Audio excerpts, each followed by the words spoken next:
And I'm going to put here, we are live and we're waiting on some people to show up.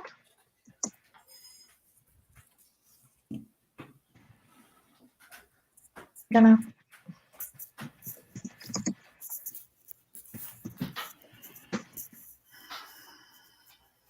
oops, I'm trying to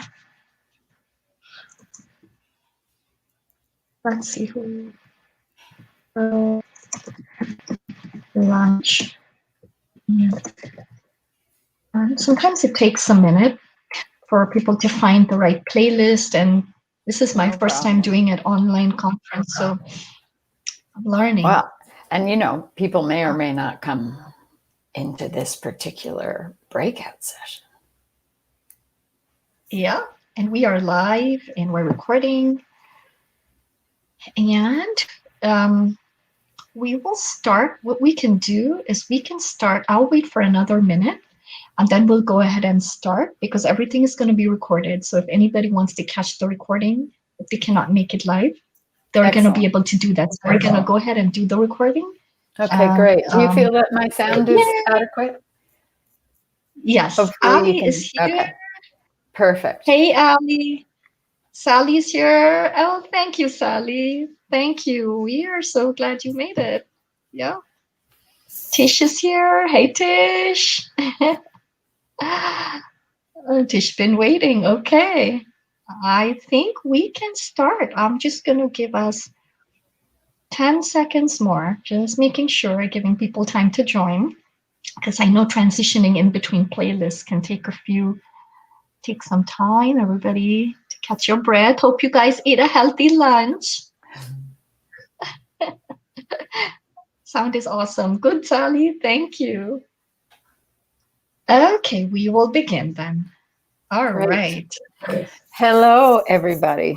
What an incredible honor this is. I was just thanking Pooja and Tish, of course, for including me in this online virtual conference. I hope you guys are all having a great experience today. I am here, of course, to talk to you a little bit about what I do, and I teach a breath-centered movement. It's yoga, but it's called Viniyoga, and it's very intentional, and it's very personal. So it's a kind of yoga that supports and sustains us over our entire lifetime.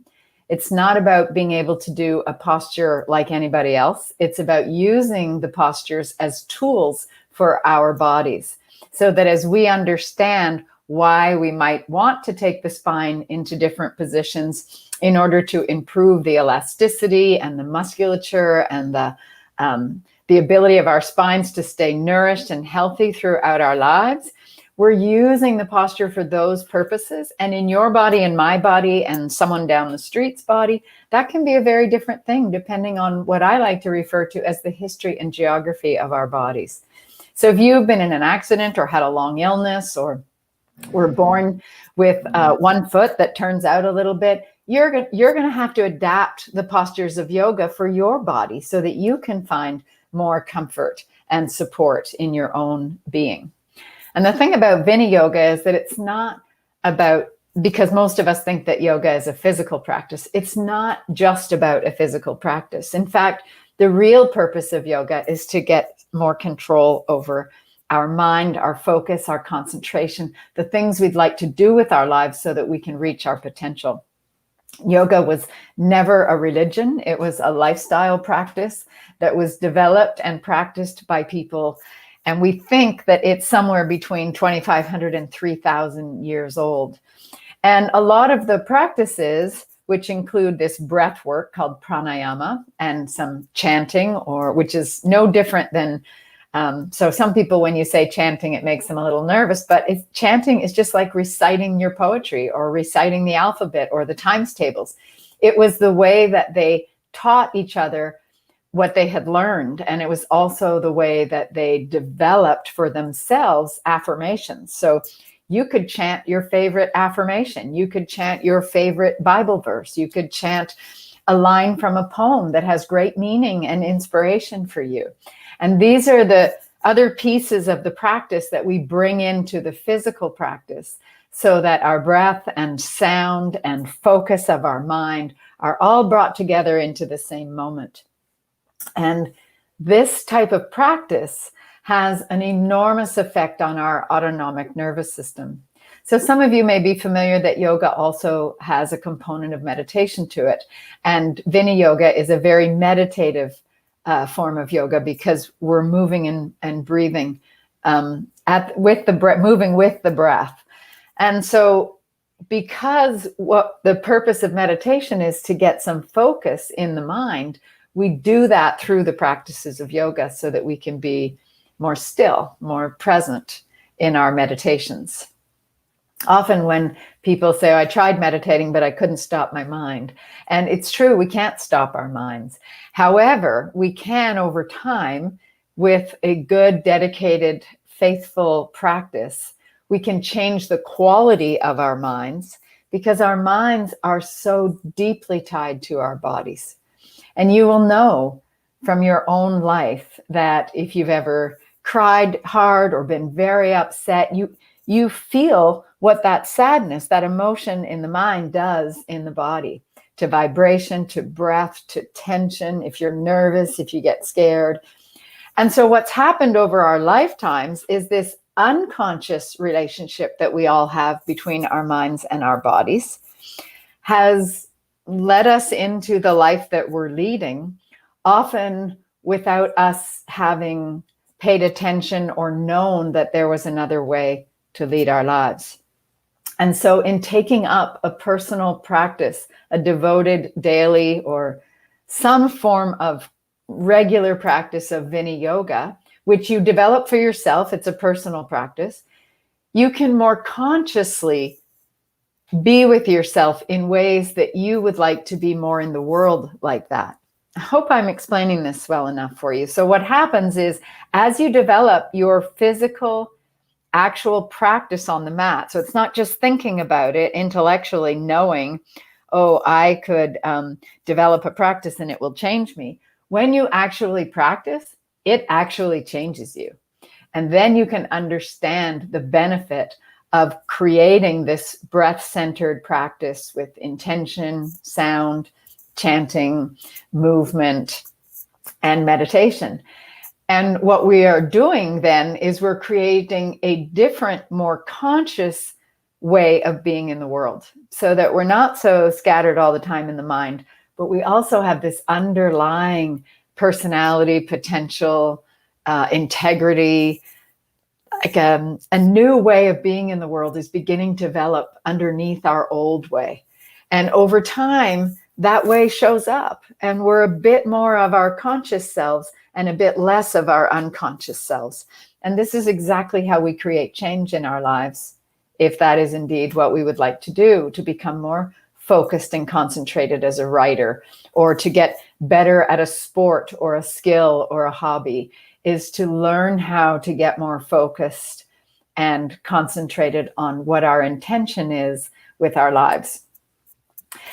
And so what I would like to do is to give you an opportunity to see what it feels like to spend a little bit of time doing a short Viniyoga practice with your body and your breath. And we can do it right here, sitting in the chair. If you'd like to stand up, if you've been sitting a lot this morning, I would invite you to stand up. I bet that would feel good. And you go ahead and make your body as comfortable as you would like it to be.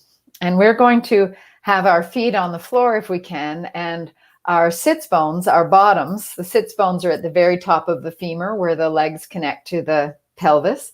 So when you're sitting, you can feel the weight of the pelvis. And I want you to close your eyes, or at least soften your gaze, or you're welcome to stare into the photo that I brought us today. And just begin to turn your attention inward and notice what it's like for you to breathe right now on this Saturday afternoon, August 22nd, in the year 2020.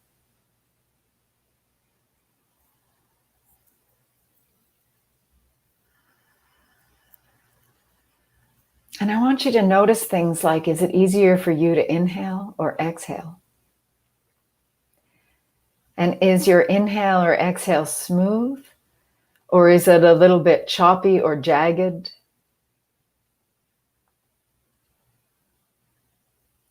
And if you keep your focus there, are you able to invite the breath to become the same length in both directions?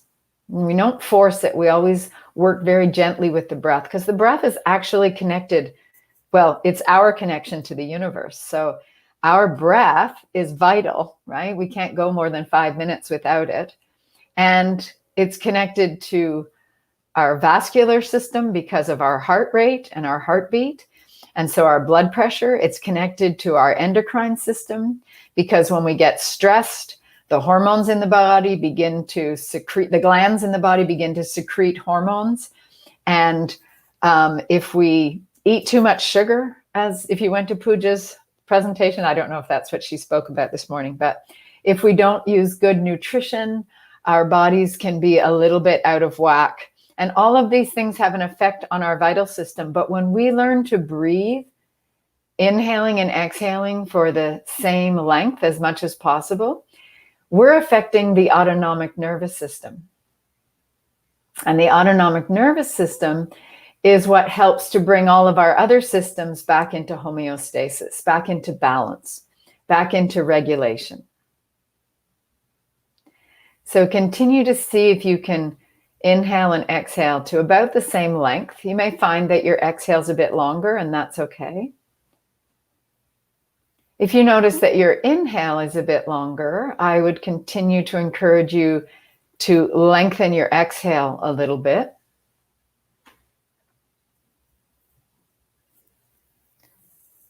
And as you're making this effort to be present in your body with the breath, we're now going to begin to move the arms with the breath. And you move the arms in the range of motion that feels good for you. So if you can inhale your arms up and overhead, do that. And if overhead is too much, you can just draw back on them as you inhale. And then when you exhale, lower the arms again. Feel the shoulders relax and the chin lower a little bit. And again, as you inhale, I'm going to keep building the movement. Take the arms into the movement. Notice how lifting the arms or pulling back on them expands the chest. The lungs are right underneath the ribs. And on the exhale, gently engage your abdominal muscles and support the length of spine that we create on inhale. So again, when you inhale, ribs expand because the lungs are filling. We lift the arms up, we lift the ribs off of the lungs to give them more room. The spine is getting longer. As you exhale, you're going to gently hug the spine with your abdominal muscles to maintain some of the length that you created on inhale. And again, using the movement that feels good for you, I'm modeling yet a third arm motion. If that feels good for you, expand the ribs in front, feel the shoulder blades move toward each other behind you. And as you exhale, engage the belly and bring the arms back. So on exhale, if you want to go a little bit more deeply into the movement, you could push the arms forward. And then when the inhale comes again, feel the ribs expand. Bring the arms back to support that movement of the torso. And on the exhale, change the movement of the arms to support the reverse movement of the torso.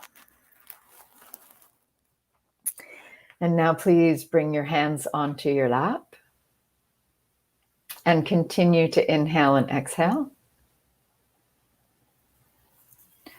So my teacher says that chanting loudly is good, chanting quietly is better, and chanting silently is best. So I'm going to invite you for the next minute to think of a word or an affirmation, or maybe 2 words, an intention that you have for your writing or your life.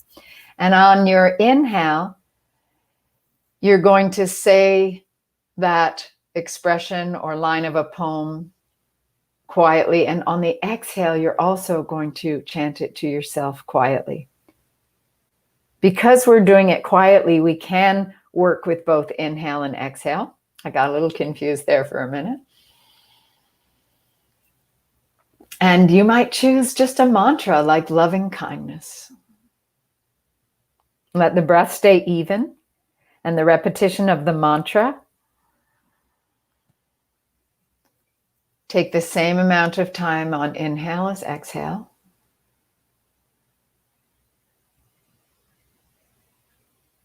And while you continue to breathe and sit still, I just want to say one more thing, that this practice that was developed 2,500 to 3,000 years ago, we might say, how could it be useful today? But they developed this practice living in caves on mountains where it was really cold and where they were as much prey as perhaps predator in order to survive, to be able to find food. And even though our immediate environment is different, we still need practices that allow us to be comfortable and at ease in the environment in which we live. The rushing, the constant information coming from outside of us, the needing to be in our cars a lot, driving at 60 miles an hour. Many people suffer from anxiety and tension. And so I offer these practices as a way to find some center and grounding in your life each day, even if you only practice for 10 or 15 minutes, and then maybe a couple of days a week, do a slightly longer practice in support of your musculoskeletal system, your breath, because respiratory system is so important, especially right now, in support of your immune function, in support of your mental comfort to calm your mind, in support of that fear and underlying worry that we have when we're in times like a pandemic, when we don't know how things are going to play out. And so even though this is an age-old practice, we now have science to show how movement with breath, how meditation, how all of these different practices, multidimensional, that reach us in different ways to enhance our mental, our personality, our physical, and our respiratory, are extremely beneficial for us. So thank you very much for coming to spend some time with me today. I hope you benefited in mind and body from working with the breath for a few minutes. I'm going to stop sharing now. I think I just did, right? And come back. Hey, Sam, that was wonderful. Thank you. I feel relaxed. I hope everybody else has been able to catch their breath. We have a question, Sam. It's coming from Anne, and she is asking about the singing bowl. How can we use it to focus on our writing? Aha. So you'll notice I do not have my singing bowl with me today. I've been sort of commuting between offices, home and my studio office.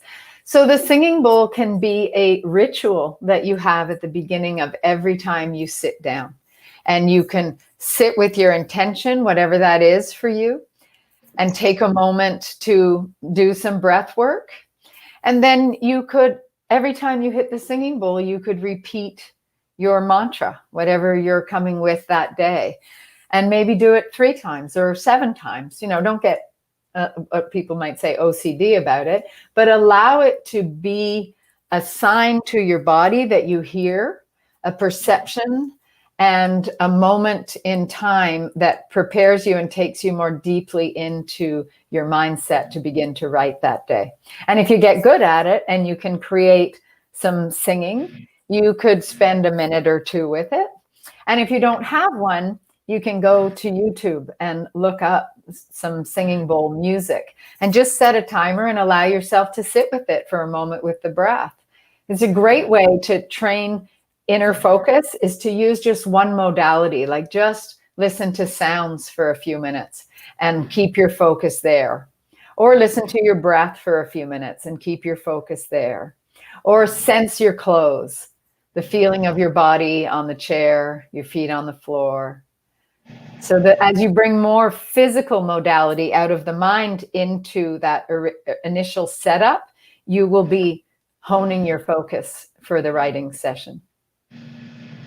Thank you, Sam. That was helpful for me. I'm gonna have to try it. I hope that answered your question. And actually, we only have about 2 minutes before we have to get to the next presentation. So if anybody else has any questions, we can take one more. That was a lot of information for you. Thank you for listening. I wanted to do the justice of why would we do this in this day and age, and also help you understand a little bit about how it does truly increase our awareness, conscious lifestyle, practice, our willingness to practice. In fact, the better we get at practice, the more the practice will come to us. Yes, and Tish says that she loves her singing bowl. She plays it every morning, sometimes before bed. Yeah, Yeah, perfect. So sorry I don't have it with me, Tish. It's okay. Everybody, thank you so much for joining us. And I guess you can find your way to your next presentation on that playlist. Enjoy Thank you your for days, coming. everybody. Yes, bye. Thank you so much, Bye. Pooja. Oh, thank you. Thank you, Zan.